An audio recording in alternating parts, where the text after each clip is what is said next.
सदाशिवसमारंभां व्यासशंकरमध्यमाम् अस्मदाचार्यपर्यन्तां వందే గురుపరంపరాం.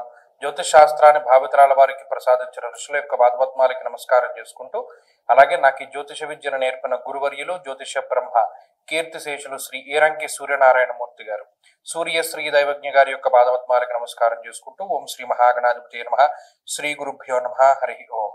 వీక్షకులందరికీ నమస్కారం. వృషభ రాశి వారికి ఈ వారం సాధారణమైనటువంటి గ్రహస్థితి గోచరిస్తూ ఉన్నది. రాశ్యాత్తు షష్ఠ స్థానమందు రవిగ్రహం యోగిస్తూ ఉండడం, లాభస్థానమందు శనేశ్వరుడు, దశమ స్థాన స్థిత రాహు, అలాగే చంద్రుడు, ఈ 4 గ్రహాల తాలూకు శుభ ఫలితాలతోటి మధ్యస్థమైనటువంటి వాతావరణం ఉన్నది. గత వారంతో పోల్చుకుంటే అనుకూలించేటువంటి గ్రహాల యొక్క సంఖ్య ఈ వారం కొంత తగ్గినది.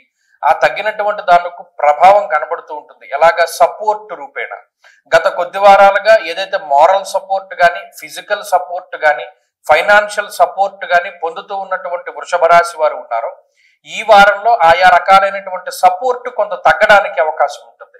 ఆ వ్యత్యాసం కనబడుతుంది. ఎప్పుడైతే సపోర్ట్ కొంత తగ్గుతుందో మీకు మీరుగా కష్టపడవలసినటువంటి పరిస్థితులు ఎక్కువగా ఉంటాయి. కొంత శ్రమించవలసినటువంటిది, కొంత ఎక్కువగా ఆలోచించవలసినటువంటిది, కొంత మానసికమైనటువంటి ఇబ్బందుల్ని కూడా ఈ గ్రహస్థితి కలగజేస్తూ ఉంటుంది.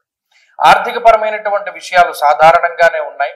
రవిగ్రహం 6వ స్థానంలో ఉన్నంత వరకు ఆర్థిక ఇబ్బందులు రావు. కానీ ఇక్కడ భృగు షట్కము అనేటువంటి స్థితి కూడా ఉన్నది. స్త్రీల వల్ల సమస్యలు రావడానికి ఎక్కువ అవకాశం ఉంటుంది. ఉద్యోగ పరంగా కానీ, వ్యాపార పరంగా కానీ మీతో స్త్రీలు కొంత వ్యతిరేక భావనని కలిగి ఉంటారు. అది వారు తోబుట్టువులైనా, జీవిత భాగస్వామి అయినా, సంతానమైనా, ఎవరైనా సరే ఆ దోషం అనేటువంటిది కొంత ఇబ్బంది పెడుతూ ఉంటుంది. ఆ విషయాన్ని దృష్టిలో పెట్టుకోవాలి. లేదా ఒక స్త్రీ వల్ల సఫర్ అయ్యేటువంటి పరిస్థితి మానసికంగా. అలాగే వృషభ రాశి వారికి ఇప్పుడు ఉండేటువంటి పరిస్థితుల్లో అటు ఉద్యోగపరమైనటువంటి విషయాలు కానీ, వ్యాపారపరమైనటువంటి విషయాలు కానీ అంత ఇబ్బందికరంగా లేవు. ఉద్యోగ వ్యాపారాల్లో ఎదుగుదల, కష్టానికి తగినటువంటి ప్రతిఫలం ఈ వారంలో మనం ఆశించవచ్చును. వాటికి ఏమి ఇబ్బంది లేదు.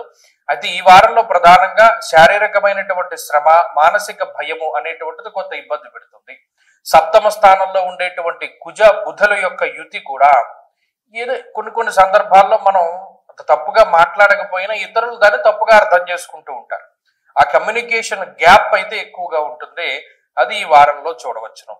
కాబట్టి వృషభ రాశి వారు ఈ వారం మరింత అనుకూలమైనటువంటి ఫలితాలను సాధించడానికై ఎక్కువగా విఘ్నేశ్వరుని యొక్క ఆరాధన చేస్తూ ఉండడం చెప్పదగినటువంటి సూచన.